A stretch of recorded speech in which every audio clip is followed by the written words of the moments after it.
की क्षमा प्रदान करें, है ना। परमेश्वर के वचन के लिए हम धन्यवाद देते हैं। आइए हम प्रार्थना करें। धन्यवाद देते पिता परमेश्वर, हमारे पापों की क्षमा केवल हमारे प्रभु यीशु मसीह के माध्यम से द्वारा हुई है, जो कि दाहिने हाथ में पिता परमेश्वर तेरे समक्ष बैठा है, और वो जीवित और मृतकों का न्याय करने वाला परमेश्वर है, और वो पुत्र है पिता परमेश्वर, जो कि सामर्थ्य परमेश्वर है, और उसी के द्वारा पिता परमेश्वर हमें जीवन मिलता है। सो पिता, हम उसी प्रभु यीशु मसीह के तले, उसके चरणों के तले अपने जीवन को रखते हैं। आज वेदी के समक्ष पिता परमेश्वर आते हैं, देह और आत्मा में तैयारी करते हैं, ताकि पिता परमेश्वर अनुग्रह के द्वारा उसके देह को हम ले लें, उसके हृदय को पिता परमेश्वर हम ग्रहण करते हैं। आपका आत्मा हमारे जीवन में अगुवाई करने पाए। प्रार्थना प्यारे बेटे प्रभु यीशु मसीह के नाम से मांगते हैं, आमीन। सो परमेश्वर का वचन हमारा और आपके जीवन में इस समय में लोग के प्रेरित काम उसके 5वें अध्याय और 31वें पद में इस बात को मेरा ने कहता है कि वचन जो पूरा होता है वह क्षमा के माध्यम से कराया जाता है। ठीक है ना। The gospel is fulfilled by the blood of Jesus Christ. या क्षमा जो उसने प्रभु यीशु मसीह ने हमारा और आपके लिए क्रूस पर से दी है, कराई, कि हम और आपको उस सुसमाचार को पूर्ण रूप से कराता है। Means the gospel is fully completed. कोई भी काम हम और आप अधूरा ना अभी से नहीं करते हैं। प्रोफेसर बच्चों को आगे शिक्षा नहीं देते, बराबर है। टीचर्स लोग अपने बच्चों को आगे शिक्षा नहीं देते। हाँ, ये होगा कि आप होमवर्क दे देंगे कि तुम करके लेकर आओ, कुछ पढ़ा देंगे, कुछ होमवर्क दे देंगे, ताकि उनकी नॉलेज ऑफ अंडरस्टैंडिंग बढ़ती जाए। ठीक है। ये शिक्षा का कार्य होता है, और प्रभु यीशु मसीह की बहुत बढ़िया शिक्षा का अपना प्राणों का बलिदान भी दे दिया, सब कुछ कर दिया, पर वो चाहता है कि हम आज उसके सुसमाचार के जो अध्याय लिखे गए हैं, या 4 सुसमाचार जिस प्रकार से आप देखते हो मत्ती, मरकुस, लूका, यूहन्ना, और हम आप उस अध्यायों को पढ़ें या जाने या समझें, ताकि जो हमारा होमवर्क है 2024 के अनुसार हम उसको पूर्ण रूप से करके आने वाले समय के रूप में तैयारी को बराबर से करने पाए, ताकि जब गुरु आए या प्रभु यीशु मसीह आए, जब हम उसके जीवन में हम प्रवेश करने जाएंगे, तो हमारी शिक्षा क्या होनी चाहिए? पूर्ण रूप से कंप्लीट होनी चाहिए। तो जो गुरु होता है, जो शिक्षक होता है, वो अपनी शिक्षा को कभी अधूरी नहीं छोड़ता, और जो शिक्षा जो होती है वो शिक्षा के माध्यम के द्वारा, चाहे वो उदाहरण के रूप में हो, चाहे वो लिख के माध्यम के द्वारा हो, चाहे वो उनके पढ़ने के देखने या प्रैक्टिकल एग्जाम के माध्यम के द्वारा हो, या प्रैक्टिकल समझाने के माध्यम के द्वारा, भी गुरु का कार्य पूर्ण रूप से प्रभु यीशु मसीह ने किया। उदाहरण भी दिया, प्रैक्टिकल एग्जाम भी करके दिखाया, प्रैक्टिकल इस प्रकार से कार्य करना है ये भी करके दिखाया, अपने जीवन में प्राणों का बलिदान भी दे दिया, ताकि तो हम और आप उसके द्वारा उद्धार को प्राप्त कर सकें। सो गुरु ने अपना कार्य पूरा, the gospel is fully completed. ठीक है ना। और 31वां पद इसी बात को जरा क्या कहता है? प्रभु परमेश्वर ने प्रभु यीशु मसीह को दाहिने हाथ पे बिठा दिया, ताकि वो जीवित और मरों का दोनों का न्याय करे, लोगों के लिए क्षमा के रूप में जिस प्रकार से जो कराया गया था बलिदान वो प्रकट होने पाए, और वो हमारा और आपके लिए उद्धारकर्ता के रूप में प्रकट हो गए। तो ये गॉस्पेल का काम जो था वो पूरा हो गया। It is between me and you. मेरे और आपके जीवन में अब यह अध्याय होता है कि हम जो गुरु की शिक्षा है उसको हम किस प्रकार से फॉलो करते हैं या आगे बढ़ते हैं। सो परमेश्वर की दया हम इस बात को देखने पाते हैं कि जहाँ पे परमेश्वर का अनुग्रह क्षमा के द्वारा हमारे बीच में प्रकट होता है, और पुराने नियम के अनुसार अगर हम देखें तो क्षमा किस प्रकार से, अगर हम शब्दों को देखने पाए क्षमा के बारे में कि परमेश्वर ने कैसे क्षमा दी, प्रदान करी, ढांप देना। अगर आप दाऊद के भजन में आप देखोगे, पढ़ोगे, तो वहां परमेश्वर का वचन क्या बोलता है? तू मेरे पापों को ढांप देता है, छोड़ देता है, स्मरण नहीं रखता है, बल्कि मेरे जीवन को तू संभालता है या क्षमा के रूप में रखता है। और पापों की क्षमा के लिए लोग क्या करते थे? बलिदान भी करते थे। ये पुराने नियम के अनुसार है ना। पुराने नियम के अनुसार जो क्षमा के बारे में जो हम बातों को जानते हैं वो इस प्रकार से प्रकट होती है। आप इधर उधर मत पढ़िएगा, मेरी तरफ ध्यान दीजिएगा, खाली मेरी बात को सुनिए। मैं जब पढ़ने बोलूंगा तब आप पढ़िएगा और ध्यान से समझिएगा। ठीक है। तो पुराने नियम के अनुसार जो क्षमा होती थी, वहां पर अगर हम शब्दों का देखें, पापों को ढांप देना परमेश्वर, छोड़ देना, और परमेश्वर को उसे स्मरण नहीं रखना, और परमेश्वर मैं जो बलिदान देता हूं पुराने नियम के अनुसार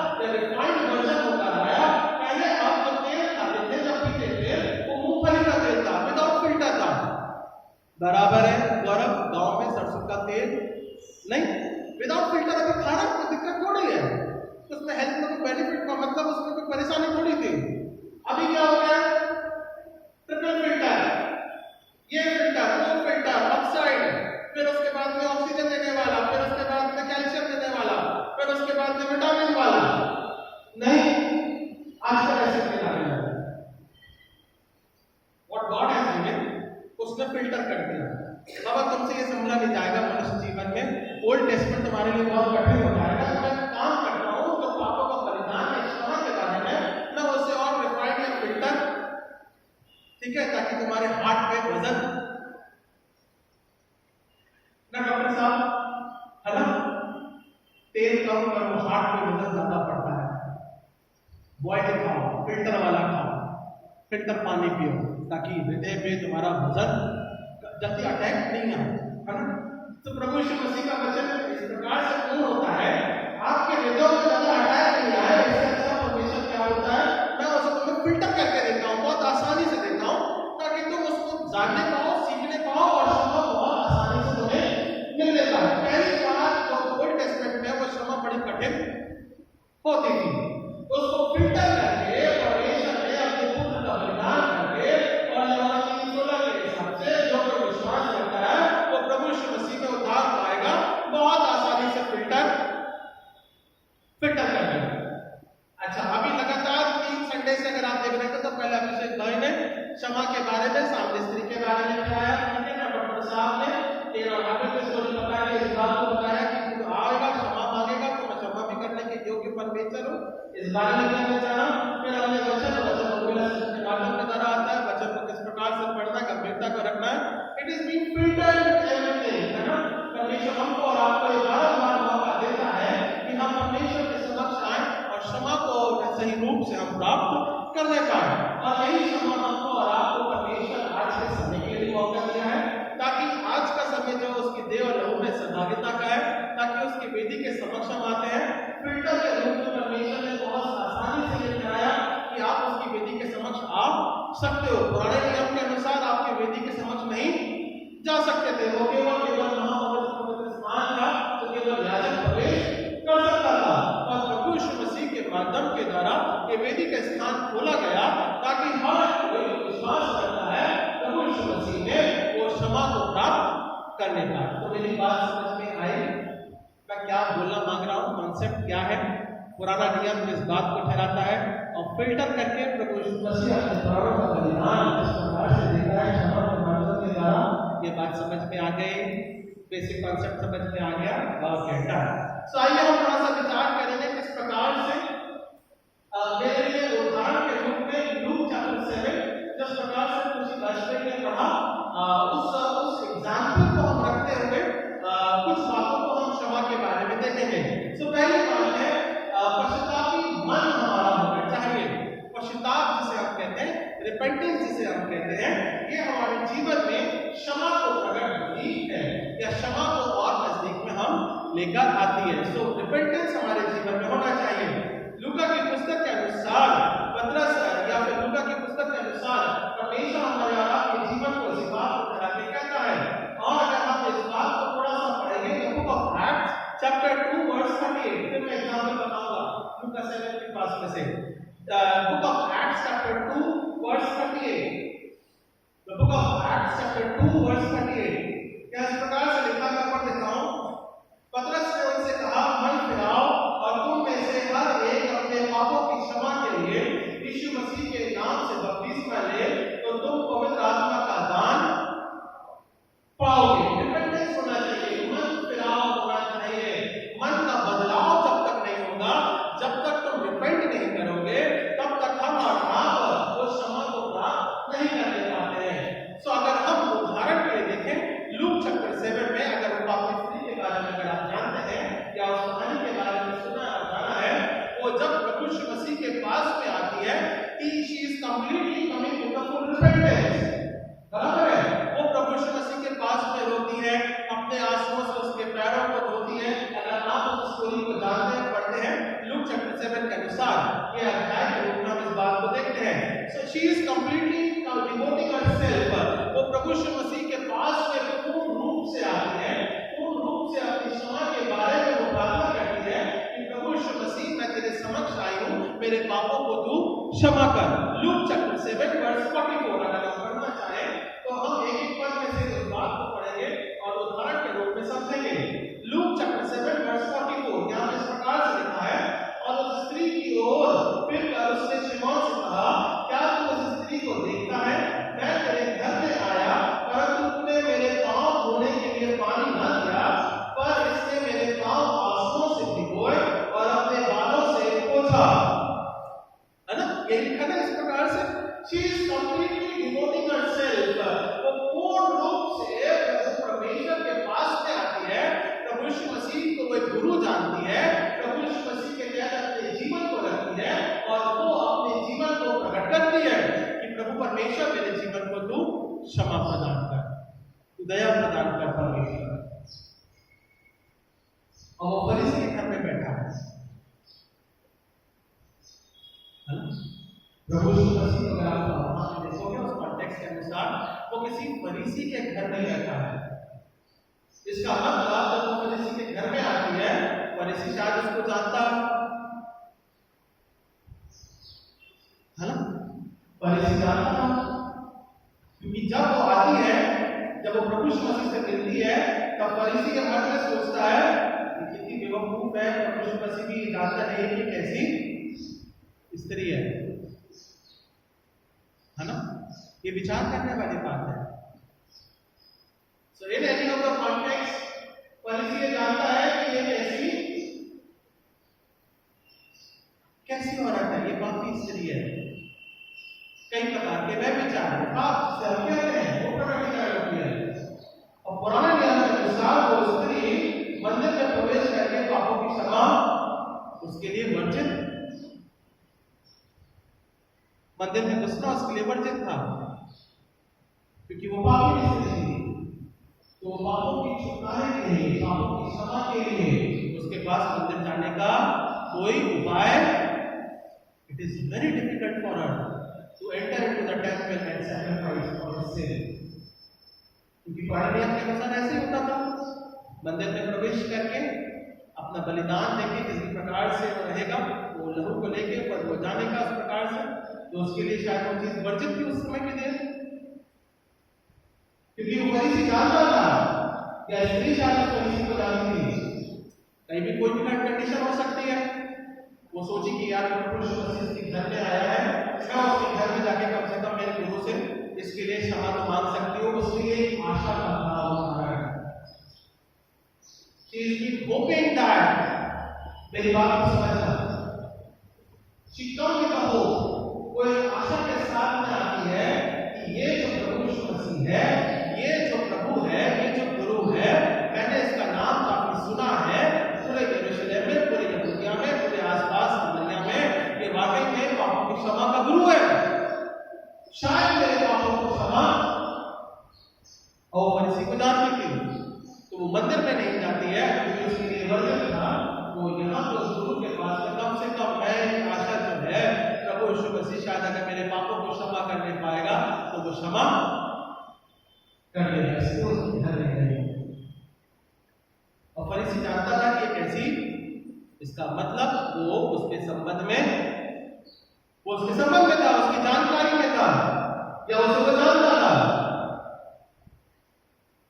और वो उसके घर में आके वहां पे क्षमा के बारे में या प्रभु यीशु मसीह से क्षमा के रूप में अपने जीवन को रखती है। तो रिपेंटेंस होना चाहिए, बड़े आंसुओं के साथ में, बड़ी गिड़गिड़ाहट के साथ में, मन के परिवर्तन के रूप में मैं अपने मन से परमेश्वर का धन्यवाद करता हूँ। भजन संहिता 9वें अध्याय के पहले पद में इस प्रकार से हमने पढ़ा है, पूर्ण मन से अपने जीवन को परमेश्वर की तरफ रखना और पश्चाताप को मांगना, तो परमेश्वर का अनुग्रह चाहिए कि वो हमें क्षमा प्रदान कर सकता है ना। परमेश्वर अपनी दया के माध्यम के द्वारा वो हमारी अगुवाई करता है। दूसरी बात जो कि हमको और आपको क्षमा के बारे में कराता है, वो है विश्वास होना चाहिए। विश्वास हमारे जीवन में एक बात को कराता है, एक बात को आधारित बनाता है कि अगर हम विश्वास रखते हैं कि प्रभु यीशु मसीह हमारा उद्धार करता है, तो वो पूरा उद्धार करने में सामर्थ्य परमेश्वर है, उसकी दया हमारे जीवन में सदा बनी रहती है। और वहां पे हम किसी बात को, चाहे वो बुक ऑफ एक्ट्स जो लुका लिखने वाला है, नाम पढ़ने का लुका है, वो लुका ऐसी बात को वहां पे 5वें अध्याय में कहता है कि जहां पे परमेश्वर हमको और आपको उद्धार करता है, लोग प्रभु यीशु मसीह के जीवन को ठहराता है, वही लुका उसके 7वें अध्याय में उस पापी स्त्री के बारे में भी बोलता है। कहां मिलेगा? अगर हम देखेंगे विश्वास के द्वारा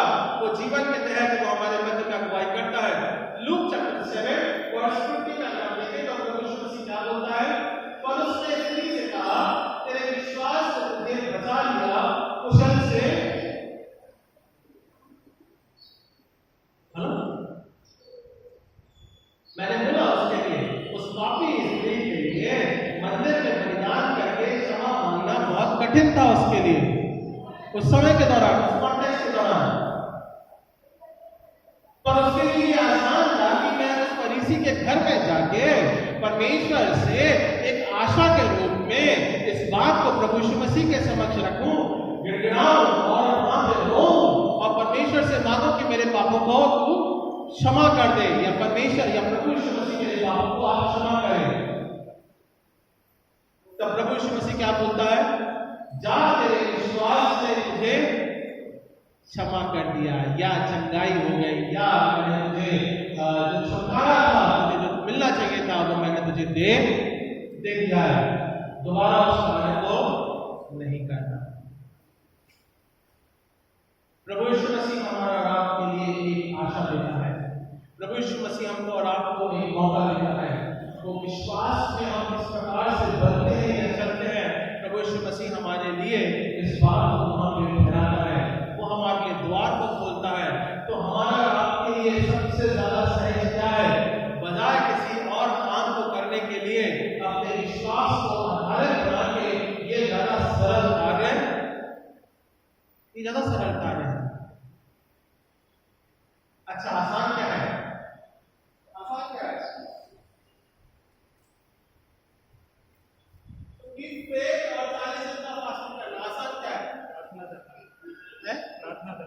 प्रार्थना करना ज्यादा आसान है? नहीं, विद शॉर्टकट। इंडियन कॉन्टेक्स्ट में बदलेंगे तो प्रार्थना करते हैं जल्दी जल्दी, शॉर्टकट लेते नहीं, कैसे भी हो जल्दी हो जाए। जुगाड़, हाँ, राजस्थान में जुगाड़, जुगाड़ देखा है क्या? राजस्थान में जुगाड़ देखा है कि नहीं देखा है? जुगाड़ देखा है? जनरेटर का इंजन, हाँ, जीप का डब्बा, जनरेटर का इंजन और पीछे कहना नहीं, तेरे करा पूरा एकदम बैग की जगह पे इसका जुगाड़ लगा दिया। अब वो धीरे धीरे चलता है, चाहे 20 का दे एवरेज, चाहे 10 का दे एवरेज, धीरे धीरे पूरा करना हो जाएगा। नहीं ना, समझे भाई? जुगाड़ देखा कि नहीं देखा है? राजस्थान में बहुत जुगाड़ चलता है, हर चीज का जुगाड़ है। सारे मारवाड़ी, सारे गुजराती, सब एक प्रकार, वो सब एक ही कम्युनिटी के हैं, सब जुगाड़ में चलते हैं। पूरा इंडियन मार्केट भी जुगाड़ में चलता है। Stock market is down. नहीं, आज न्यूज़ में देखा मैंने इलेक्शन में, स्टॉक मार्केट इज डाउन। सारे गुजराती मारवाड़ी में पैसा लगा के सब डाउन कर दिया। जुगाड़, है ना? ओल्ड टेस्टमेंट बोला बहुत कठिन है बाबा इनके लिए। नहीं, परमेश्वर बोलता है खुद भी तो मैंने दी है, बनाया मैंने, मनुष्य को है, ये इनके लिए बहुत कठिन होगा। ठीक है, एक बात करता हूँ, उनके लिए जुगाड़ बनाता हूँ, वो भी यही सोचा। नहीं, understand the language, understand the context. बहुत बहुत बहुत कठिन कॉन्टेक्स्ट है, बहुत सरल समझने के लिए। नहीं डॉक्टर साहब, ना डॉक्टर साहब, कोई महिला आता है क्या बोलता है? डॉक्टर साहब ऐसे दवाई दो, ठीक बस। डॉक्टर साहब भी पूरा जुगाड़ करके पूरे दवाई के मेडिसिन लेके और उसको देने के लिए फटाफट बताया और 4 साल मीटिंग कर दिया। एक सप्ताह में चिंता नहीं करो, मैं एक सप्ताह में फटाफट ठीक करके विचार कर लूंगा जल्दी जल्दी। हाँ, फुल प्रूफ मेडिसिन के साथ कि जल्दी हो सकती है और जल्दी हो सकती है। बेस्ट एग्जांपल है, एक सेकंड नहीं देखा तू तो सही हाल है ये डॉक्टर साहब का।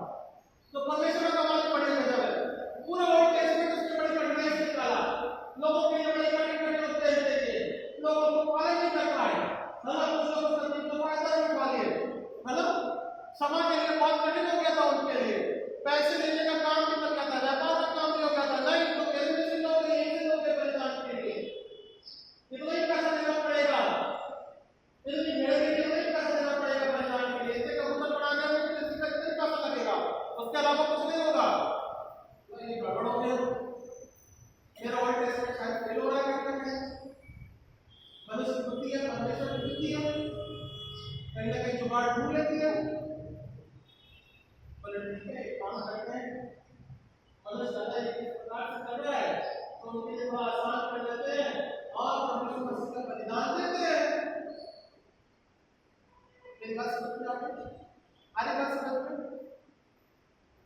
पापी स्त्री के लिए मंदिर में प्रवेश करना बहुत कठिन था।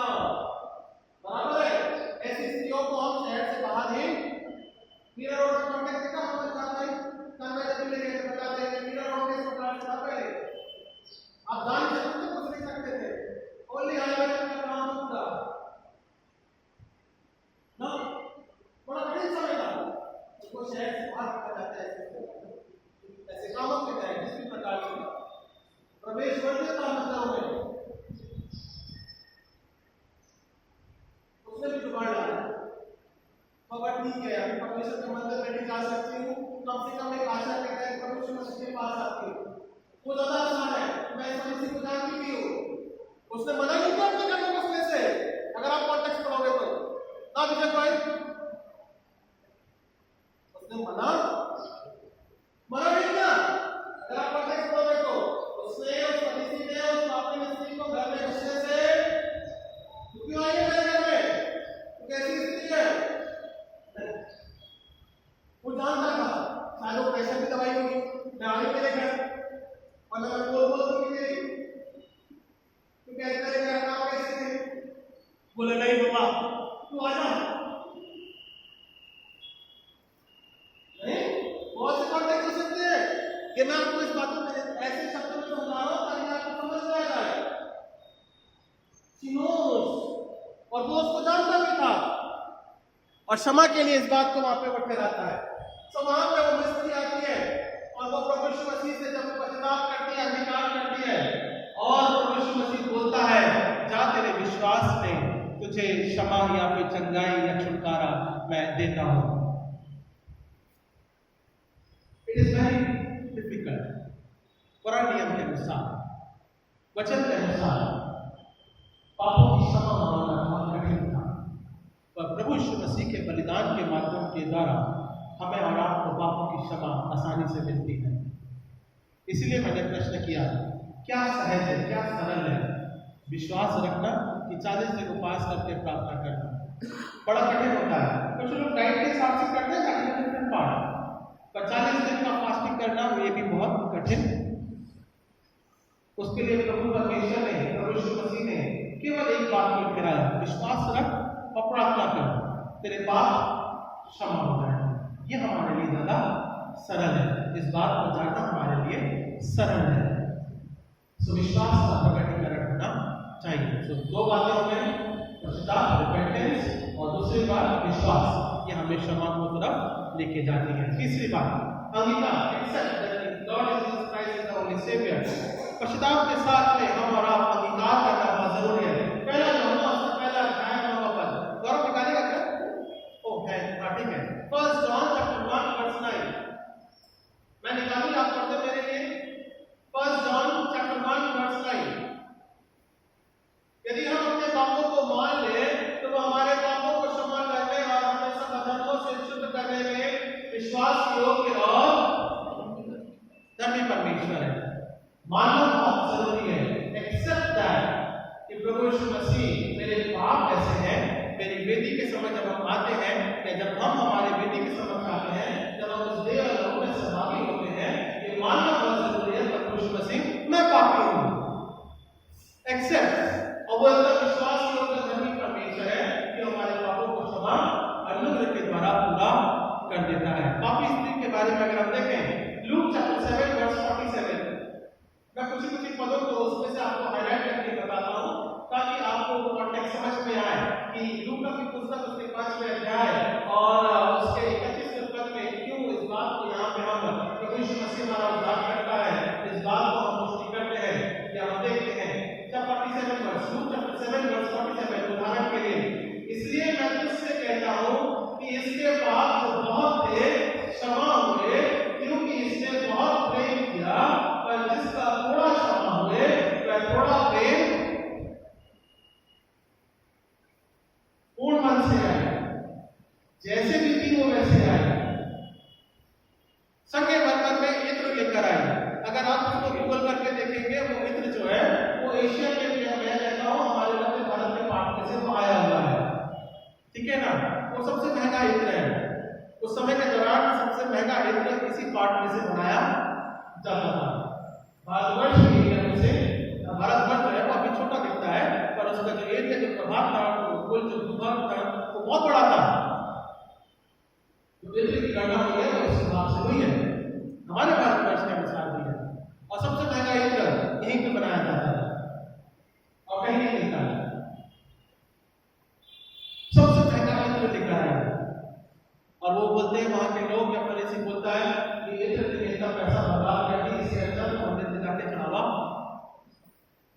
कैसे थी जब वो उसको वर्जित था प्रवेश करना? बड़ा कठिन हो जाता है ना? बड़ा कठिन हो जाता है। कैसे टाइम के लिए दे देते, पर ऐसा नहीं है। उसने महंगे वाले इत्र को लेकर आए और वो आंसुओं के साथ में और उस इत्र के साथ में प्रभु यीशु मसीह के पैरों को धोया। अब जो इत्र को वहां पे लगाती है वो इस बात का प्रतीक है कि जब प्रभु यीशु मसीह जब हमको मर जाता है तब इत्र डालते हैं ना, सुगंधित वस्तु डालते हैं। वो उस समय प्रभु यीशु मसीह के इत्र का जो कॉन्टेक्स्ट था वो उसके देह और उसके जीवन में वो इत्र जो है वो खुशबूदार महसूस करा सके। उस कॉन्टेक्स्ट में प्रभु यीशु मसीह का बोलता है।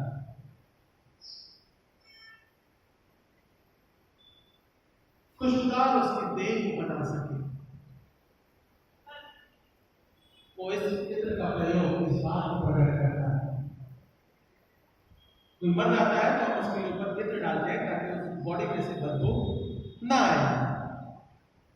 और यहाँ पे जो इत्र लेकर आती है वो इसी बात को प्रकट कर रहा है कि आज कल प्रभु यीशु मसीह क्रूस पे चढ़ाया जाना वो जरूरी है। ये प्रभु यीशु मसीह के बारे में, ये उसके विचार में बता रहा है। तो उस इत्र का प्रयोग उसके देह के रूप में, प्रकटीकरण के रूप में वो प्रभु यीशु मसीह वहां पे प्रकट करता है, खुशबूदार बनाने के लिए प्रकट करता है। बलिदान देह के ऊपर वो इत्र प्रकट होता है ताकि उसके द्वारा हम और आप छुटकारा प्राप्त कर सकें।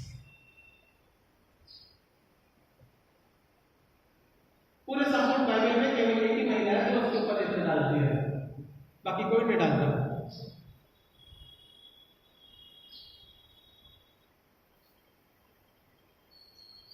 और हम और आप इसी बात को आज वचन के ऊपर विश्वास रखते हैं कि जो उसका देह बलिदान हुआ है वो खुशबूदार देह है, सुगंधित देह है, महत्वपूर्ण देह है, बलिदान देह है, लाभदायक देह है, फलदायक देह है, जिसको आज हम ग्रहण करते हैं। कोई शारीरिक देह नहीं है, ये वो आत्मा का परिवर्तन हुआ है जिसके द्वारा हम उसके द्वारा हम उद्धार को प्राप्त करने पाते हैं। सो वो इत्र जो डाली उसने इस बात को प्रकट कर रहे हैं कि उसने प्रभु यीशु मसीह की देह को खुशबूदार बना दिया। और वो चाहता है कि हम और आप भी उसके दार खुशबूदार उसकी देह में हम सहभागी हो सके। विश्वास का प्रकटीकरण आज हमारे और आपके जीवन के लिए इस बात को फैलाता है। और विश्वास के द्वारा हम या अंगीकार के माध्यम के द्वारा हम इस बात से रखने पाए कि हाँ प्रभु यीशु मसीह का जैसा भी हूँ, मेरी देह को आप खुशबूदार बनाए, मेरी देह को आप ग्रहण करें, अपने स्वर्गीय राज्य में ग्रहण करें। मैं इस बात को अंगीकार के साथ में तेरे समक्ष आता हूँ और क्षमा के लिए प्रार्थना करता हूँ। से तीसरी बात हो जाए रिपेंटेंस, विश्वास और एक्सेप्टेंस। हाँ ठीक है। चौथी और अंतिम बात हमें दूसरों को भी क्षमा करना बहुत, न केवल अपनी क्षमा के लिए हमें प्रार्थना करनी है, न केवल हम प्रभु परमेश्वर से क्षमा के लिए प्रार्थना करें, बल्कि जो हमने किसी के प्रति किया है या कोई हमारे विरोध में किया है उसके लिए भी हमें क्षमा की प्रार्थना वचन सिखाता है। वचन इस बात में कराता है। मत्ती की पुस्तक उसका 6वां अध्याय और 15वें पद में अगर हम देखेंगे इस बात को पढ़ेंगे, इस कॉन्टेक्स्ट को समझने के लिए Matthew chapter 6 verse 15, Matthew chapter 6 verse 15 इस प्रकार से लिखा है। और बताया है, मैं पढ़ूं। और यदि तुम मनुष्यों के अपराध क्षमा न करोगे, और यदि तुम मनुष्य के अपराध क्षमा न करोगे तो तुम्हारा पिता भी तुम्हारे अपराध क्षमा न करेगा। That is the reciprocal part, है ना। जैसे परमेश्वर ने हमारे अपराधों को क्षमा करने के लिए प्रभु यीशु मसीह के लहू का बलिदान ठहरा दिया, with the easiest way he has pointed out for us, आसान रास्ता, छोटा रास्ता, शॉर्टकट रास्ता हमारे लिए प्रभु परमेश्वर ने खोला प्रभु यीशु मसीह के माध्यम के द्वारा। तो वो यही चाहता है कि जो क्षमा मैंने तुम्हें दी है वही क्षमा हमारे दूसरे लोगों के प्रति या विरोधियों के प्रति अपनी क्षमा को प्रकट कर सके। और दूसरों को क्षमा करना ही हमारे लिए बहुत जरूरी है। लूका की पुस्तक उदाहरण के लिए उसी लूका की पुस्तक में से 7वें अध्याय और वर्ष 37 में अगर देखेंगे क्या लिखा है, उस नगर की पापी स्त्री ये जानकर कि वह फरीसी के घर में भोजन करने बैठा है, सके मरमर के पात्र में इत्र लाई और उसके पांव के पास पीछे खड़ी होकर रोती हुई उसके पांव और आंसुओं से भिगोने और अपने सिर के बालों से पोंछने लगी और उसके पांव बार बार थूक कर उस पर इत्र मला। ये देखकर फरीसी जिसने उसे बुलाया था उसने मन में सोचने लगा, यदि वह भविष्यवक्ता होता तो जान जाता कि यह जो उससे छू रही है वह कौन है और कैसी स्त्री है, क्योंकि वह तो